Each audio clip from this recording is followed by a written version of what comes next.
On May 15th, 2004, sporting history was made in Zurich. The 2010 FIFA World Cup will be organized in South Africa. FIFA President Sepp Blatter's announcement turned the dreams of South Africa's people into reality. After 7 years of campaigning, they stood tall as the first African nation to host the World Cup.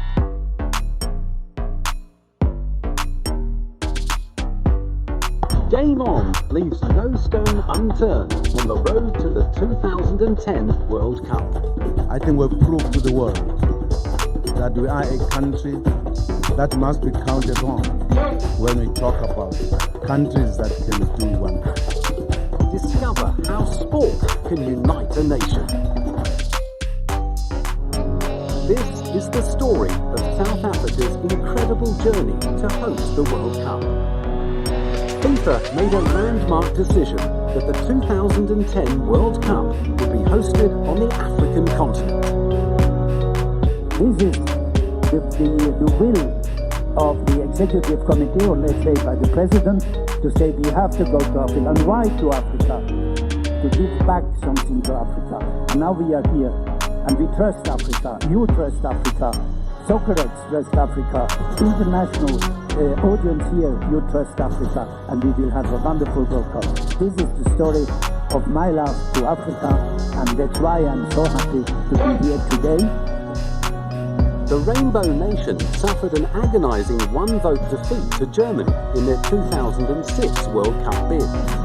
Then South Africa's bid committee, led by Danny Jordan, mounted another campaign for the 2010 FIFA World Cup. It was Danny's mission to convince FIFA that his nation had no peer in Africa, and once again showcase their ability to host the Cup. FIFA must have been impressed because we showed them 8 stadia, which is the minimum requirement of FIFA. 3 stadia to be upgraded, that will give us 11, and 3 new stadia, which will bring us up to 14. We showed them the cities, the hotels, the road infrastructure, rail infrastructure, the airports. Hospitals was a major issue that they were interested in, the extent to which South Africa would be able to provide for the health requirements of the event. During the bidding process, there was overwhelming optimism amongst the South African public. I think our chances are very good, and in fact, to say even more, I think that they're excellent. There's no reason why we shouldn't get the bid. We were almost cheated out of the World Cup bid for the current one, I believe. And by that one vote of that one New Zealander. So I believe that really needs to come to Africa, and South Africa is the country. Now it's democracy, it must be shown, it must win the World Cup. Now we're going to make it, our culture is so good, it's so good. We're going to host this World Cup, and it's going to be successful. Yeah. South Africa started the bidding process as one of 5 African nations. But their chances improved when Nigeria dropped out early in the campaign. Then in Zurich, just prior to the announcement of the winning bid, Tunisia withdrew from the race and Libya was disqualified, leaving South Africa with just 2 rival bidding countries, Morocco and Egypt. The 2010 FIFA World Cup will be organized in South Africa. After the heartbreaking loss in 2002, this time South Africa received 14 votes to Morocco's 10, with Egypt not receiving any votes. We have done everything that was asked and more. We've worked hard on our bid book and our tech tour in our final presentation. Then we brought our former President Nelson Mandela, our Archbishop Tutu, our former President F.W. de Klerk, and our own head of state, President Thabo Mbeki. It's been 7 long years, very difficult, very hard, but our nation is celebrating back home. Spontaneous celebrations erupted in the streets of Pretoria. And in Soweto Outdoor Cultural Bowl, just outside Johannesburg, the announcement was broadcast on a big screen. People of all races and religions danced and sang together as one, celebrating the pride of a nation that won the right to host the biggest single sport event in the world.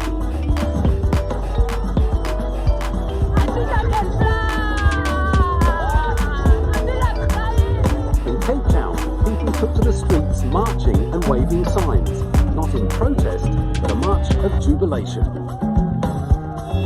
South Africa! We're gonna win the World Cup! Thank you, Madiba! Thank you, Madiba! Viva South Africa! Viva!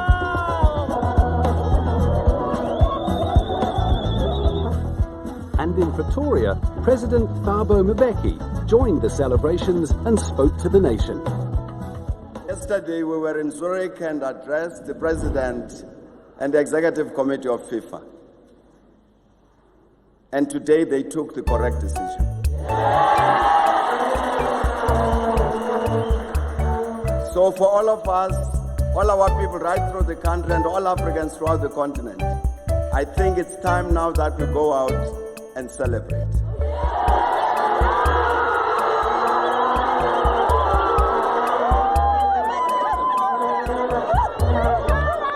The nation continued to celebrate as the successful South African delegation was welcomed home from Zurich.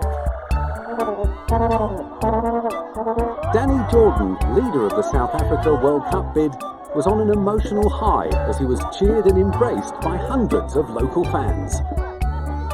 This is a wonderful moment, not only for the few of us from the bid committee and in SAFA, but for the entire nation. We always said this is the project of hope for the nation.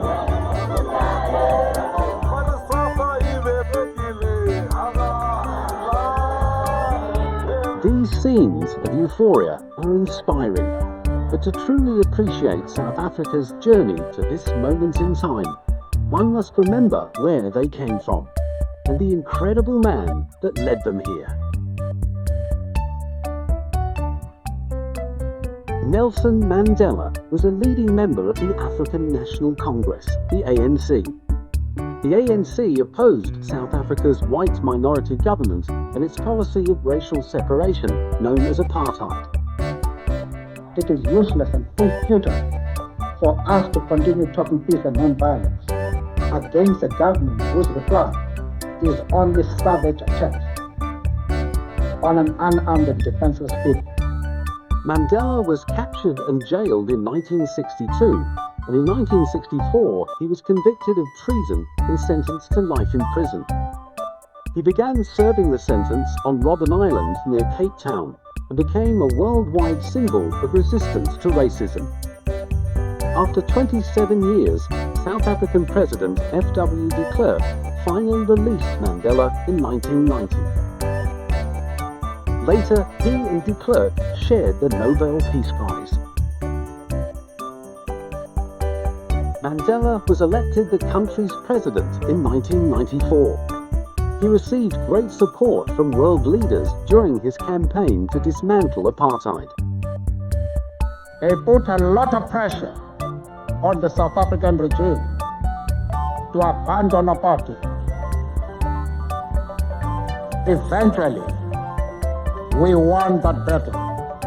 He served as president until 1999, when his deputy, Thabo Mbeki, succeeded him. In more recent years, Mandela has been active in a diplomatic role for South Africa. These duties included petitioning FIFA for the right to host the 2010 World Cup.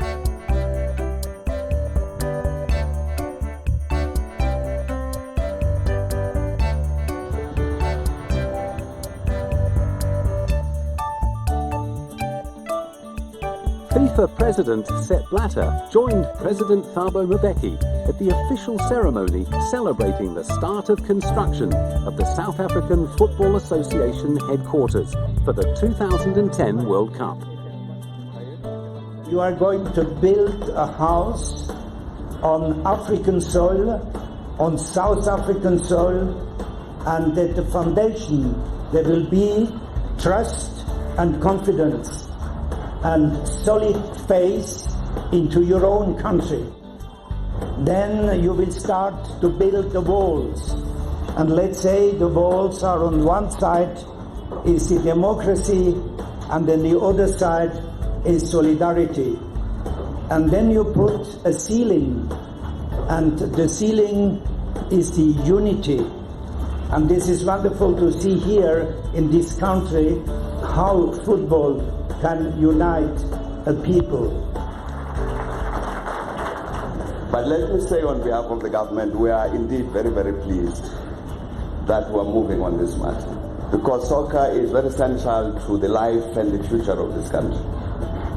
It's a sport of the people. South Africa is going through a construction boom in road, rail and stadium work, producing a bright spot in an economy entering its first recession for 17 years. But the budget is blowing out. There has been widespread criticism at escalating costs and concerns over what will happen to the new stadiums when the event is over. But amidst all this, FIFA believes that the 2010 World Cup will have a positive legacy.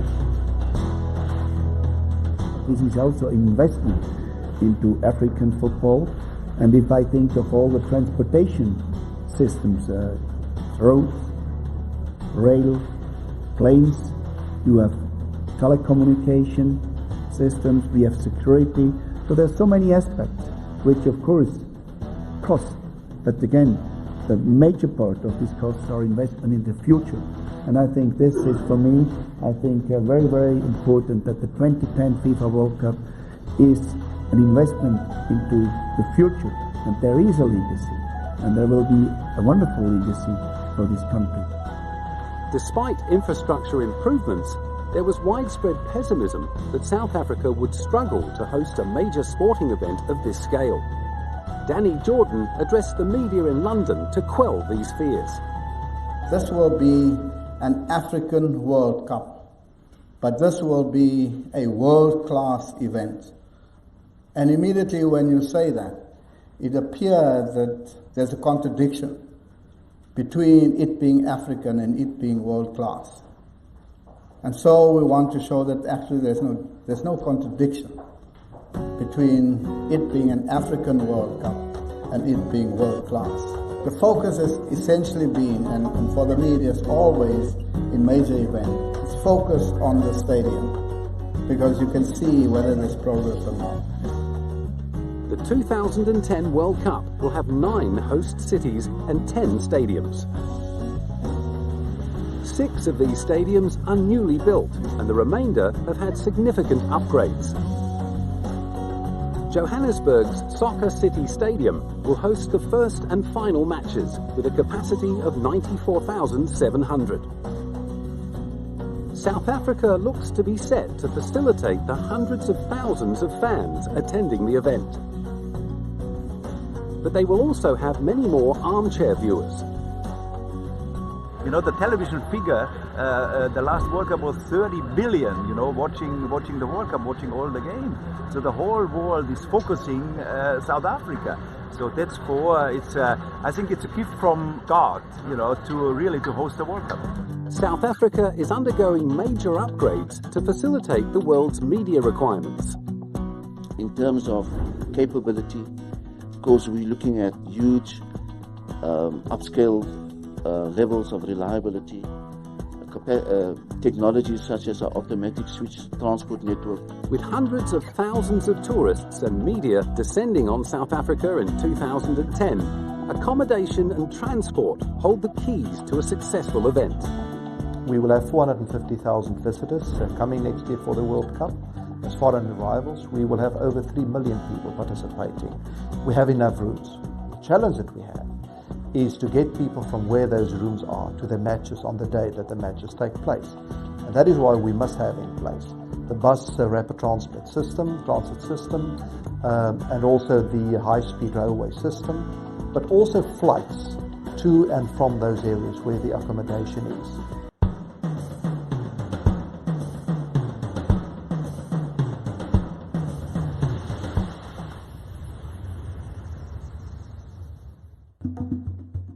when the teams are coming to South Africa, the qualified teams, that some of them, they will, let's say, camp for a few days in another African country. This is a possibility. I also know now, because we had a meeting with the Deputy Prime Minister of Zimbabwe and the Director for Tourism. They want to attract not only teams, they want to attract also the spectators coming from all around the world, and to tell them don't see only South Africa and football, but we are just nearby, come and visit us. This is one of the possibilities this World Cup can offer to the neighboring countries of Africa. All African countries in Africa will have access to all games of the next FIFA World Cup. There is not a single country in Africa will not have access on free-to-air television to the World Cup games during the World Cup 2010. Another initiative to share the World Cup experience throughout Africa is the World Cup Trophy Tour. It is scheduled to visit 86 nations, including 53 African countries, on its way from Zurich to Johannesburg. Thrilled Sierra Leoneans welcomed the cup when it arrived in their town. Truly, I feel great. I know how many million people fighting to see it. It's a good omen having it in Sierra Leone. It's wonderful, and it motivates people, especially the youth, because everybody loves football in this country, and I'm very proud. A grassroots campaign aimed at bringing understanding to the host nation's World Cup experience is My 2010 School Adventure Programme, an initiative of the South African Department of Education. Schools in 9 provinces are being taught the cultural practices of different nations around the world. We can believe in dreams, dreams that were once dreamt by dreamers. The school's campaign is aimed at enriching the curriculum. So for instance, if children learning about history of the other countries, that's how they would integrate the Adopt a Nation campaign. The program teaches students stories of inspirational figures that have links to Africa. In Vietnam, and Muhammad Ali was drafted, and he refused to go. Will make it easier for them to appreciate other countries, to appreciate other histories, to learn more than they would ordinarily have learnt in the classroom. The Department of Education is also upgrading sports coaching in schools for the next generation of athletes. I'm excited and want to see the World Cup. I want to play in the next World Cup after 2010. I also want to go to the USA. I wish to be like other football players. You're perceived as somebody special in the community if you're a football player.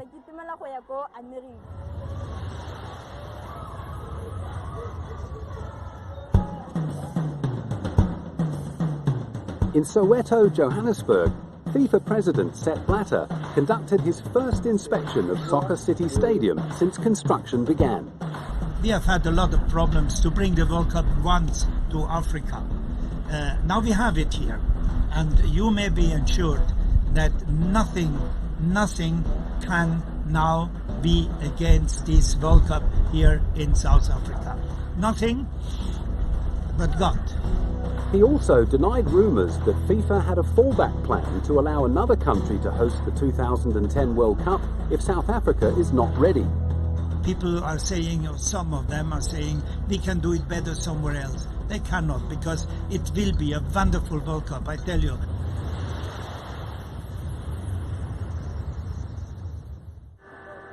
Former German captain and coach, now FIFA executive member Franz Beckenbauer, inspected the Greenpoint Stadium being built in Cape Town.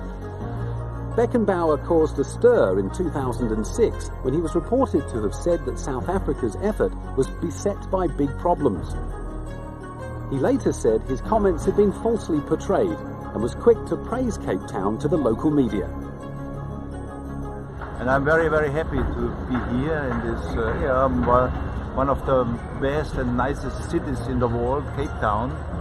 And I feel like home, and to be witness, what's happened behind me. to get a complete new stadium. When quizzed on what country may win the 2010 World Cup, he was optimistic about Africa's chances. Good chance, in the first time in the history of the game, an African country will win the World Cup. It's possible. When you see the talent and the quality of the players, you know, most of the players, the talented players, they're playing in Europe, and they have a great education. So bring them all the talents back in the World Cup 2010, and I think there's a good chance for an African country, whoever it is, you know, so to win the World Cup the first time.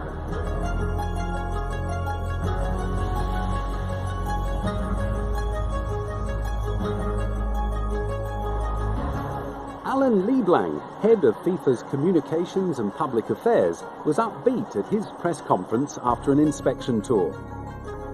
Everything is on time, not only for the constructions but also for the finances, and now we are here to look at access to the stadiums, transportation and accommodation and so on. The progress made is about 18% of the entire project, and that the project itself will be delivered in April, May of 2009.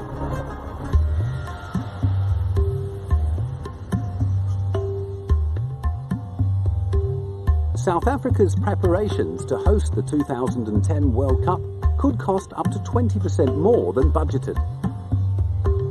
The spiraling costs in the stadium, of course, this is the unfortunate reality of, on the one hand, the global economic crisis, and then on the other hand, the increased costs. Construction workers' willingness to flex their industrial muscles has raised fears that the country's powerful trade unions could prevent South Africa from completing the stadiums in time. Deputy Finance Minister Jabu Moleketi made a passionate speech in a bid to unite the nation.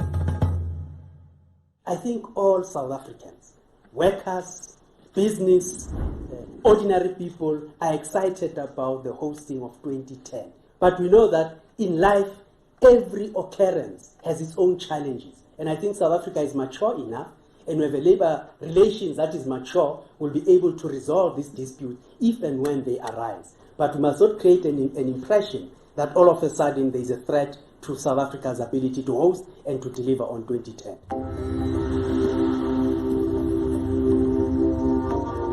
Durban played host to the preliminary draw. Millions globally tuned in as 169 countries weighed up their chances of competing at the 2010 World Cup. But security became the buzz topic at the event. Well, yesterday FIFA boss Jerome Falke came out saying that the biggest concern is really the safety and security, and that we need to tackle that because it would be a disaster if there was one single incident.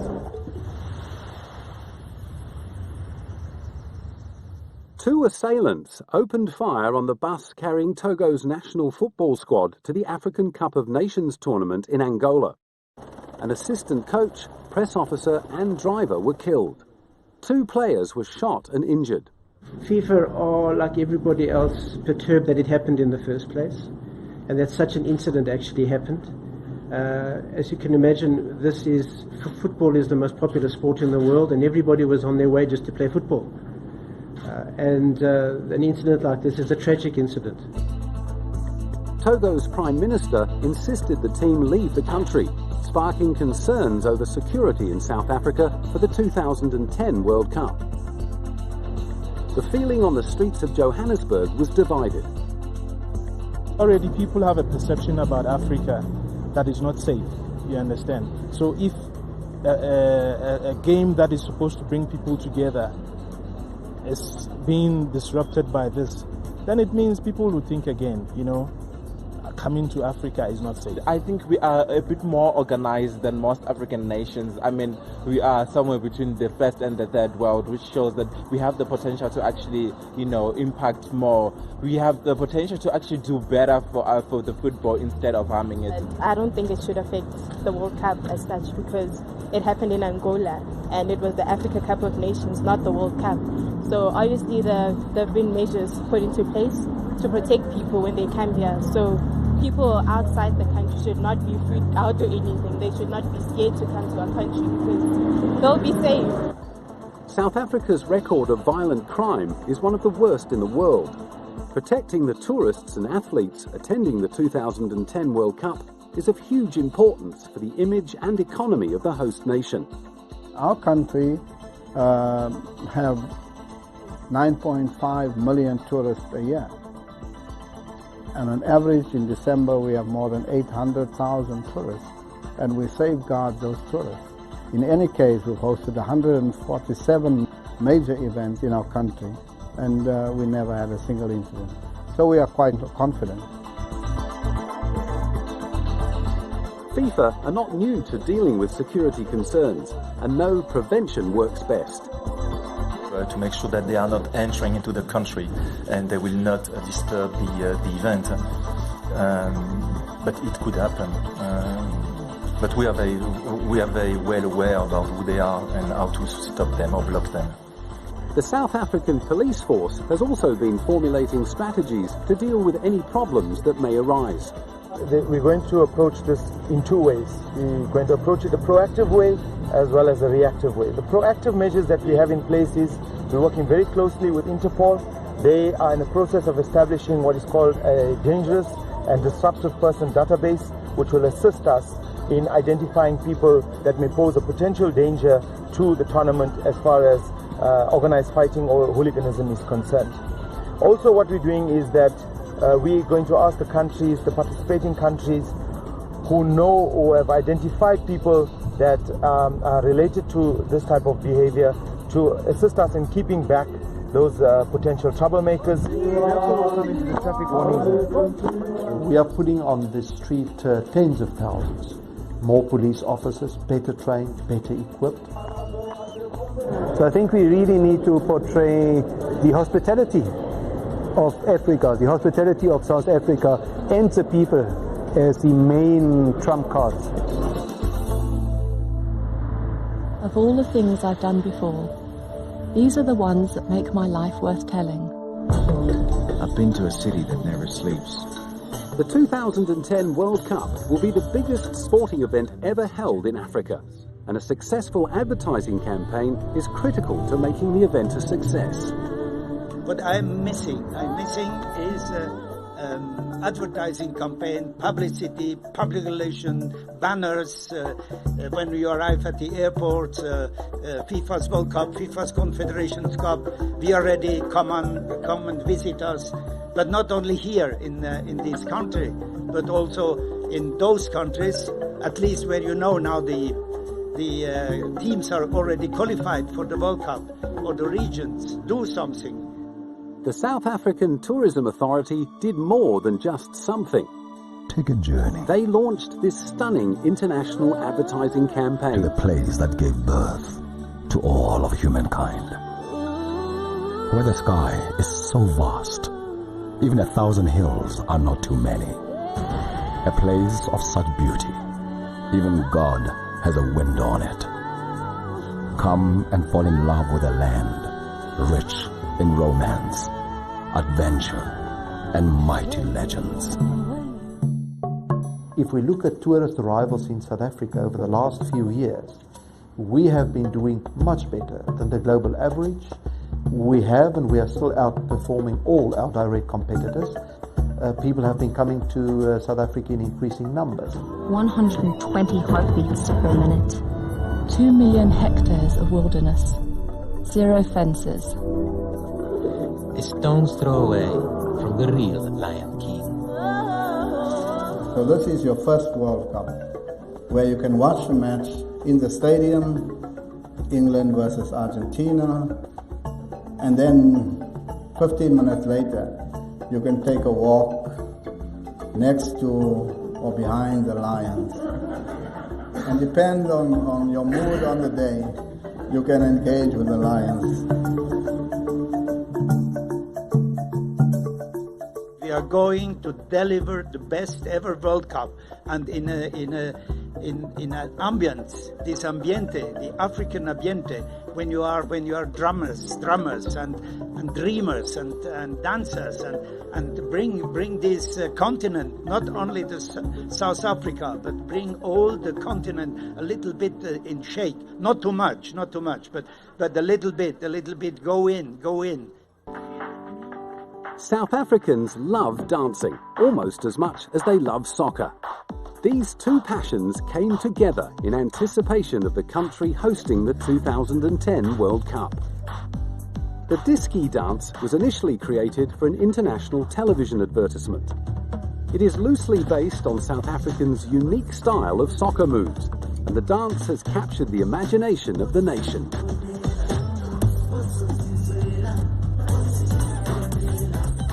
South Africans have been enthusiastically learning the steps, and groups of young dancers have been deployed across the country to teach the public the moves.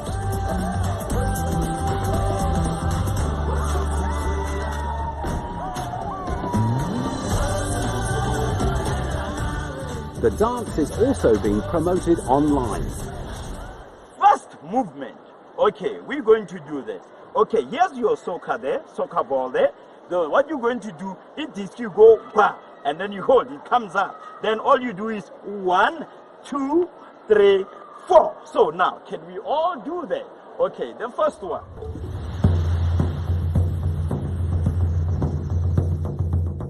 FIFA and the South African Local Organising Committee began a joint inspection tour of 6 of the World Cup 2010 venues after the local media reported that personality differences among officials could affect preparations for the tournament. We must make this World Cup a success. And we are saying to all South Africans, support us. There's a lot of despondency, there's a lot of hopelessness in this country at this point in time. The World Cup is one event, one project that is giving hope to all of us. Let us not destroy it. That, FIFA at a given time in history, or other people must not find a good excuse of not giving the World Cup to Africa again, because about pettiness of individuals. This World Cup can never fail.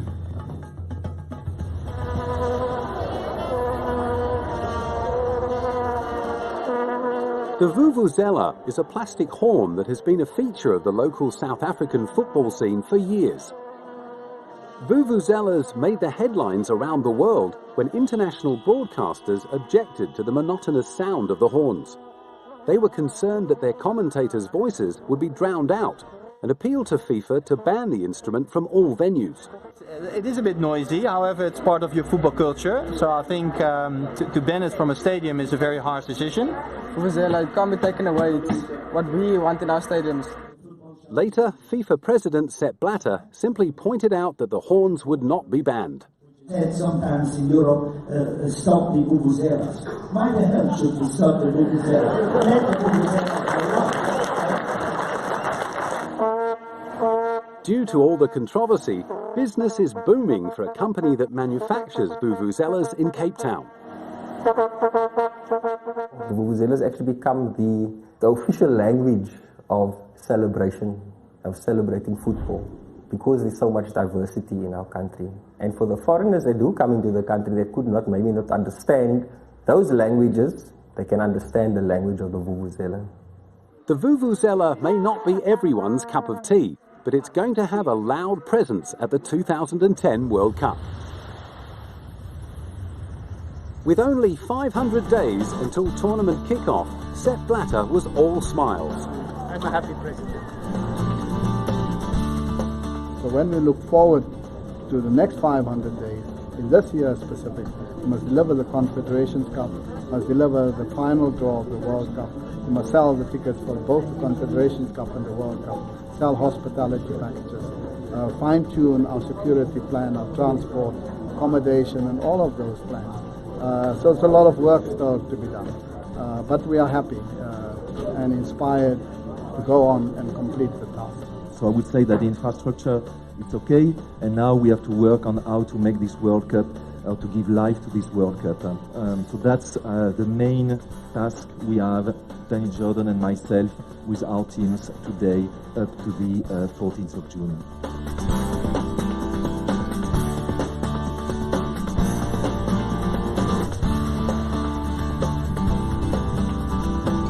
Tickets for the 2010 World Cup went on sale on the internet and in bank branches around South Africa.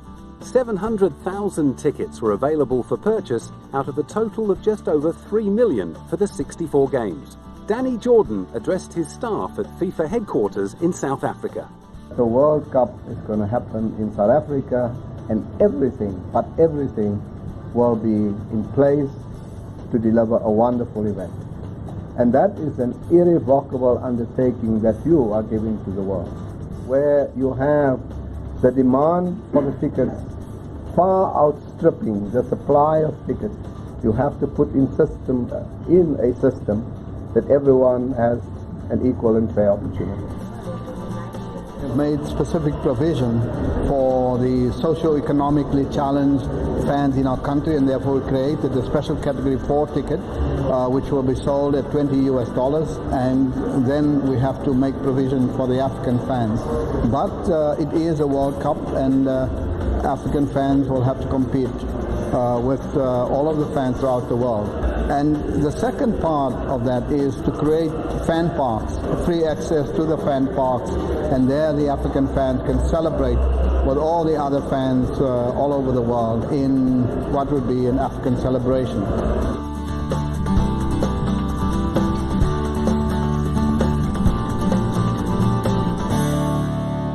The countdown is on. In exactly 1 year from this day, the eyes of the world will be on the opening game of the 2010 World Cup. 10, 9, South African President Jacob Zuma, who once played soccer as an apartheid prisoner, started the 1 year countdown fittingly with a kick into a crowd of construction workers at Greenpoint Stadium in Cape Town. This sparked spontaneous celebrations.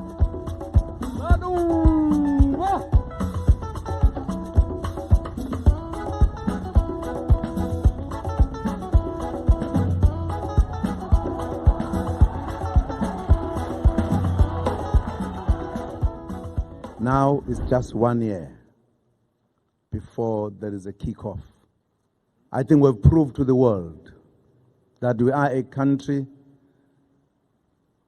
that must be counted on when we talk about countries that can do wonders. Well, it's been a long journey, and now those hopes and dreams have become a reality. The stadium in each of the cities is now a reality. We are selling the tickets, the teams are arriving, and this is a dream come true. And so it's quite a happy and rewarding moment.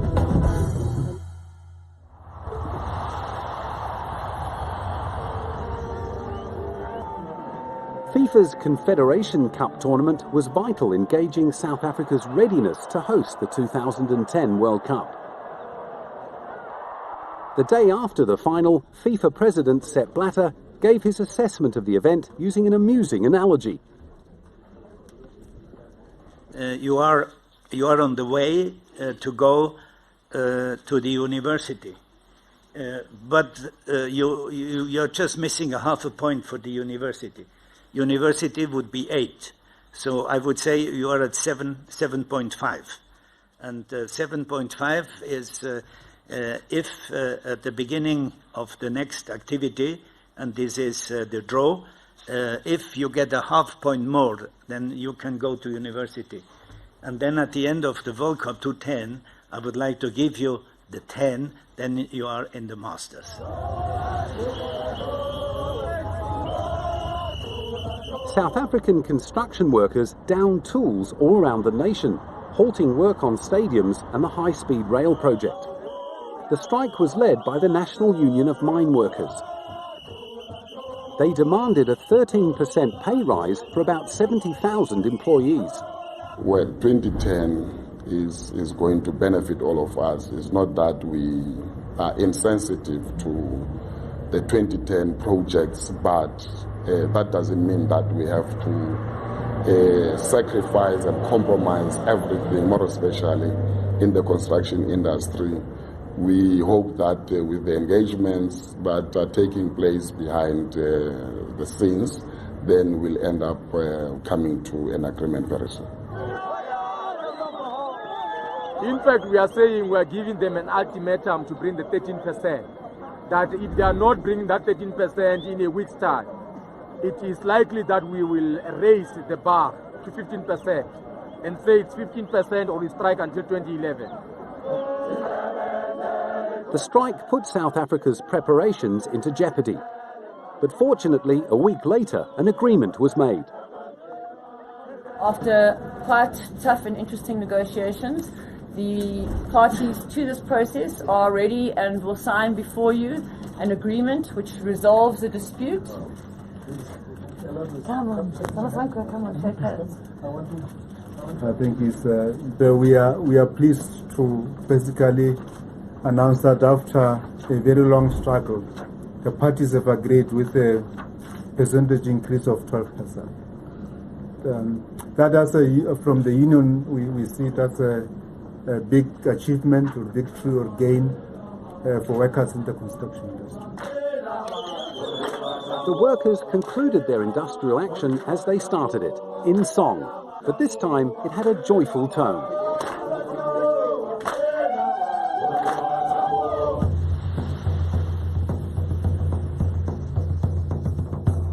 With construction back underway, the 2010 World Cup looked to be back on track.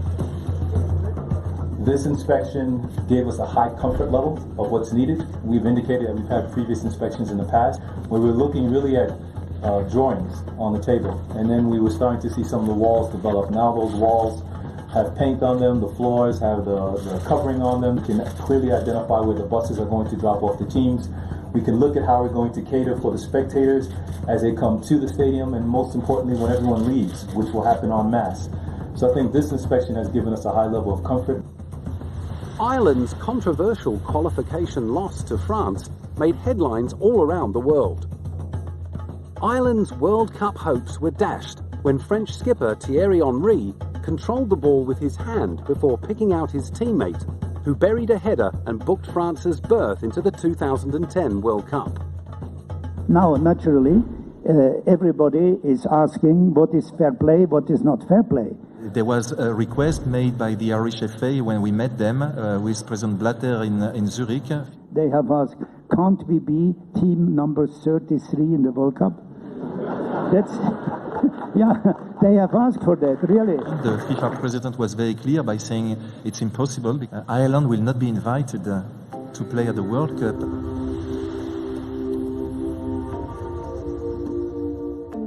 Robben Island was the former prison island where Nelson Mandela was held during the apartheid era. It was here that the FIFA's executive committee chose to announce the prize money for the 2010 World Cup. The champion will receive 30 million, the runner-up 24, the third place 20, the fourth place 18, the 5th to 8th place 14, the 9th to 16th place 9, and the 17th to the 32nd place 8 millions.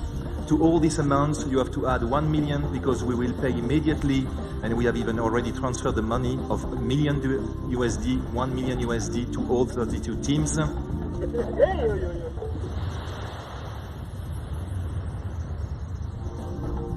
Cape Town got their first taste of World Cup fever as they played host to the World Cup final draw.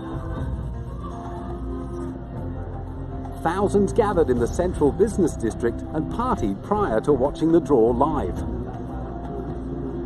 It's an amazing event, and it's so great that South Africa, and especially Cape Town, has got the opportunity to do this. At the International Convention Centre, the red carpet was rolled out for the delegations attending the draw. A star-studded lineup of sporting celebrities turned heads, including David Beckham. You know, it's such a special occasion to be part of, you know, sporting history, and especially in this country. It's a country filled of you know, history all over the years, and to have a World Cup is special. Millions of football fans around the world watched the final draw unfold to see the 8 groups be revealed. After the first round, only the top 2 teams in each group stay alive in the competition.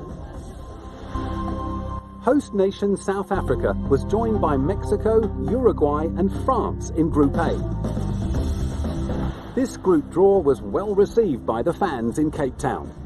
I think it was a very favorable draw, particularly to South Africa, though of course it's going to be a very tough one, especially with France. Mexico and Uruguay are teams that South Africa has played before, and I'm sure they are not a closed book to South Africa, and I'm sure they should be able to do well by progressing to the next round. Group favourite France won the World Cup in 1998 and should comfortably progress through to the second round. In Group B, Argentina and Nigeria will shoot it out with Korea Republic and Greece. Two-time winners Argentina look to be the class act of Group B, whilst Nigeria are expected to progress to the last 16. Korea Republic, known as South Korea, could make a serious challenge for a top 2 place. 2004 European champions Greece returned to the World Cup for the first time since 1994. Group C is expected to be the top rating group, featuring England and the United States, along with Algeria and Slovenia. England are overwhelming favourites to finish top of Group C. If they don't make it to the playoffs now, they'll never make it. Well, we've been exceptional through this campaign, but you know the good thing about it is when we've played exceptional, we've worked hard and tried to correct the mistakes that we've made and also improve on the good parts of the games. Beckham will play against LA Galaxy teammate Landon Donovan. My first thought was David's there. It was probably interesting for him, and it's going to be a great game. Really exciting. The United States have a good chance of advancing from the group stage.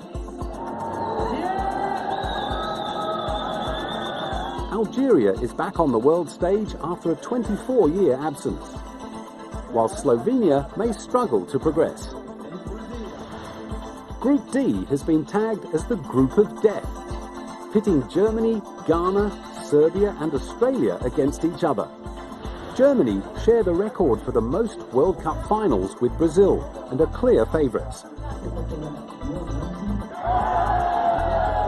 Ghana should progress to the second round. We gained the confidence in 2006, and once we have the core of our players representing us in 2010 in South Africa, I have the belief and the faith that we are going to repeat similar fate in South Africa. Serbia should not be taken lightly. Australia made smooth progress through their debut in the Asian qualification competition.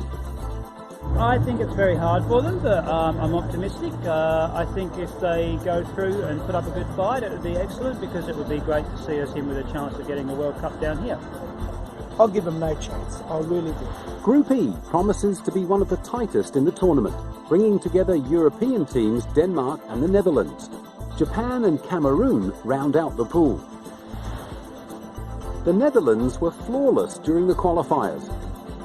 Cameroon is a difficult one because of the big guys. Cameroon is the powerhouse team of the African continent and are returning to their competitive best.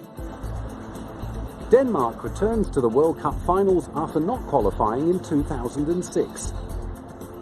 Japan easy target, Holland more difficult. Japan has the potential to progress to the top 16. Italy, Paraguay, Slovakia and New Zealand landed in Group F. Reigning world champions Italy are standout favourites, whilst the battle for second is expected to be won by Paraguay or Slovakia. New Zealand will have to punch well above their weight to advance. For Slovakia. We'll be secretly hoping against that opposition of Paraguay-Slovakia. Maybe there's our chance to get a result. Group G is home to Brazil, Cote d'Ivoire, Portugal and the Democratic People's Republic of Korea. North Korea is likely to finish last in the group. Five-time world champions Brazil are the favourites. The standings of this group may be decided in the opening game when Cote d'Ivoire face off with Portugal. Since we were the first to discover South Africa, we will be the last to leave, and so of course we will win. Not the championship, but at least the group we will pass. Last, but by no means least, Spain, Chile, Honduras and Switzerland will compete in Group H. European champions Spain won all 10 of their qualifying matches. I think that we were lucky. We have an easy group, so we can achieve first place and see later who we're facing in the next round. The Spaniards will be wary of a red-hot Chile team. Switzerland will look to better their top 16 elimination in 2006. Honduras is playing in their second World Cup. It has been a long road, but the journey is almost complete, with the FIFA World Cup trophy finally on South African soil. US President Barack Obama's intention to attend the event has raised ticket sales and interest around the world. Possibly the best place to gauge South Africa's readiness for the 2010 World Cup are the towering world-class stadiums that bear testament to their ability to host this spectacular event. The eyes of the world will be on the Rainbow Nation come June 11, 2010. And they are ready to shine on the world stage like never before. We're gonna make it, even though we have critics about our World Cup, we're gonna make it. Our country is so good, it's so good. We're gonna host this World Cup, and it's gonna be successful. The 2010 FIFA World Cup will be organized in South Africa.